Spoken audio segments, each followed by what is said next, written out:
The Certificate in Advanced English, CAE.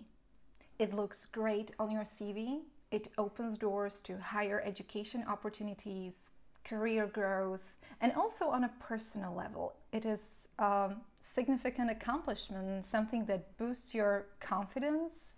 There is a sense of satisfaction, and of course, it feels great at this level to communicate and understand English with ease. Hi, I am Eva, or in English you might call me Eva, and I am a professional English teacher. You might already know me from my Instagram, Beautiful English, because I'm trying to help students speak beautiful and better English. I just want to tell you that I also have a C2 level certificate, and I went through this process with Cambridge. So I don't say it because I want to brag. I just want you to know that you're here listening to someone who has some experience and some qualifications. And I also worked for a Cambridge exam center.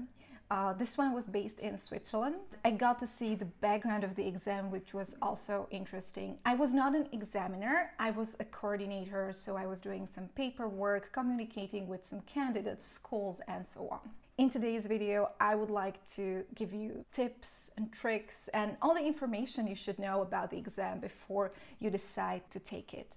I would like to give you a general overview, what to expect, how to prepare, and so on. So watch this video till the end so that you get the full picture. First of all, I really want you to understand two important aspects of this exam. First of all, you need to work on your language skills and get to the desired C1 level. So it's about the language practice. But also another important aspect is the exam format and the specific requirements. So you need to familiarize yourself with the exam format.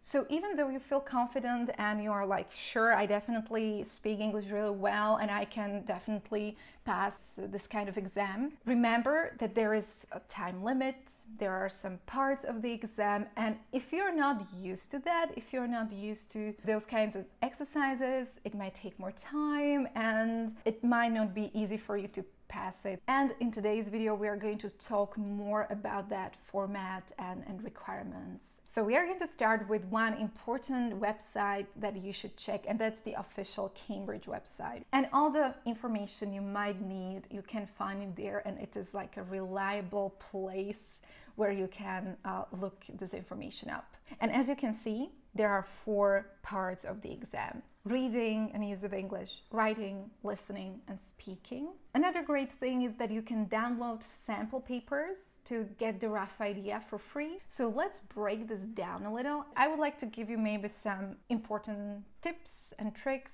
and things I find important to remember. Let's start with reading and use of English, which is actually my favorite part of any kind of exam. As a teacher and as a student, I love it, but I know it might be tricky. There are some reading exercises to check your reading comprehension.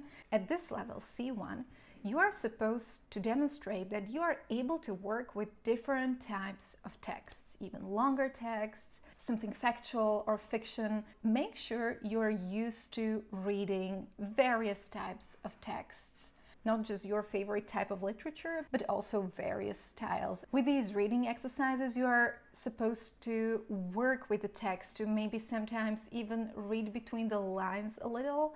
And the good thing to remember is that even if you're not sure 100%, you can give it a try and you can just guess, and you're not going to lose any points if you are wrong. In some types of tests, if you make a mistake, they subtract some points, but this doesn't happen here. So okay, if you're right, you get a point. If not, you don't get a point, but nothing is like subtracted. And here I would like to point out maybe some a little problematic parts, especially these 2 types of exercises, because they really check your active language skills, whether you are active, that you can come up with an idiom, or you can come up with some grammar structure or words, and so on and so on. I just highly recommend doing a lot of these exercises because you will see some patterns. For example, in this kind of exercise, you will often need to use an article or a preposition or a phrasal verb or something like that. Also, in this kind of exercise, you will often have to come up with conditionals, wish structures, inversion, and so on and so on. So don't worry, but don't underestimate these two exercises. Writing. This part is also something you shouldn't underestimate. You need to know what an essay should look like, or some different types of texts. There could be a review, there could be a report, a letter, email, or a proposal. Look at some sample pieces of writing, look at the structure, the paragraphs, again, what is expected there. And I don't want to go too deep here because I don't want to analyze every single piece of writing. I think this is something you can see in many books and on the internet and also on this Cambridge website. But what I want to remind you is that here you should also show off a little. If you use very simple language, very simple sentences, and even if everything is correct, but it's very simple and you're maybe repeating the same words, you might not pass the exam, because you're also supposed to show that you can be a little sophisticated with the language, that you can use a wide range of vocabulary to make the text a little interesting, and so on. So make sure you make it a little sophisticated as well. One part is essay, which is compulsory. You are supposed to maybe express an opinion, evaluate some points, and in the other part, you can choose what type of text you are going to write, so there will be some choice. Listening, make sure you listen to different accents before the exam. Even though you feel very, very confident, I know, with American English, with some British accents, you might find it more difficult. So just make sure you listen to different accents. Speaking, this is the shortest part, and students are sometimes surprised, oh, there is another candidate next to me. My students or some candidates were a little stressed out, oh, I don't know that person, why am I supposed to talk to him? So don't worry, this is completely normal. It's always like that. There could be one or sometimes even two other candidates. Even though you don't know each other, even though the person, I don't know, sounds better than you or worse than you, don't let that bother you. Just keep doing your job, communicate, follow the instructions, listen to the examiners. There will also be some pictures, and you're supposed to talk about them a little. And the thing in the CAE exam is, it shouldn't be only about describing the picture. So I can see two people, they are paramedics, and I can see an ambulance, blah, blah, blah. As you can see, this is from the teacher's handbook. Your response needs to go beyond the level of pure description and contain a speculative element. What does it mean, this speculative element? So let's use this example. So it means you come up with some extra story, or you use your fantasy imagination, hypothetically say what could have happened, and so on. For example, I would say this person who is lying here, so he might have fainted, or he might have had a heart attack, and so on and so on.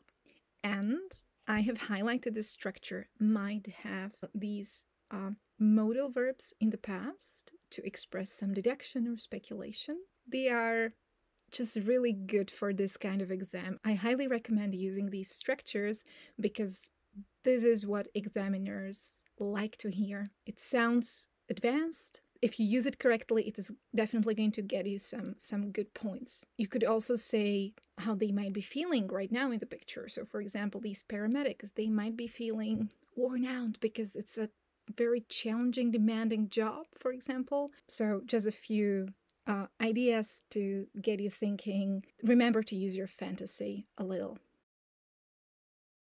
Now, how to prepare for this exam? This is a common question, and there is no simple answer to this. It's individual. It really depends on you. I don't know you. Maybe you have really good listening skills, but your speaking skills aren't that good, and so on and so on. So it really depends. I highly recommend maybe finding a teacher. You don't need to sign up for like a long English course for, I don't know, 2 years or something like that. You can just have a few classes with some online teachers to get some feedback. You might also do a lot of self-study, which is not that pricey if you do a lot of self-study. But I also highly recommend this contact with someone. It's very important to get some feedback. I highly recommend just maybe a few classes with maybe one-on-one classes with a teacher who can give you some feedback, maybe correct some mistakes that you cannot hear, which is normal, or to give you some tips, because as I say, it's really individual. There are so many courses out there. I wouldn't like to go down that road and start analyzing them. I wanted to maybe just point out a few books that I find useful and that I use, and it's no promotion, this is just my personal recommendation. These are some of the books that I use with my students or I used in the past, and I find them great. Also remember, it takes time and some consistency. If you decide to take your exam, I don't know, in 2 or 3 weeks, well, I don't know, I really don't know your personal level, but usually it doesn't work like that and it takes longer. It's better to do, I don't know, 15, 20 minutes a day, really on a daily basis. Also, if you want to take this exam and you decide today, I want to do it next week, it's usually, again, not that easy, because these Cambridge exam centers, they have registration deadlines. It usually takes longer, so I highly recommend planning that in advance. So at least 1 month, 2 months before the exam, ideally half a year to plan it. And when you are registering, remember, there are usually in exam centers, there are 2 types of this exam. You can have a paper-based exam or a computer-based exam. Again, it's good to get used to that kind of exam. So if you want to do the computer-based exam, you can check the official Cambridge website. They have this sample version. You can play around with that to see what it looks like. The great thing about this computer-based exam is that when you're doing writing, this part, you will automatically see the word count. You know, like when you write a text and you see how many words you already have. I need to count roughly how many words I have written in my essay, and on the computer you see it immediately, so that makes it a bit easier. I think this is one great advantage. But I must say, still, I am quite old school and I would still go for this old paper. That's me. These were some of the most important things I wanted to mention. I hope you find it useful. If you do, please like this video, because this way we can get this to more students and some other students might find it helpful. So thank you for that. And maybe if you have some personal experience with this exam, let us know in the comments. Maybe again, we can inspire each other. If you have some other tips, so feel free to let us know. So I wish you all the best. It really feels great. Let me know if you pass the exam. I also want to know that. I really believe this level and this exam can only benefit you in so many ways. Good luck with everything. Fingers crossed if you're taking the exam. So that's it, and I hope this is also going to help you speak beautiful and better English. Take care.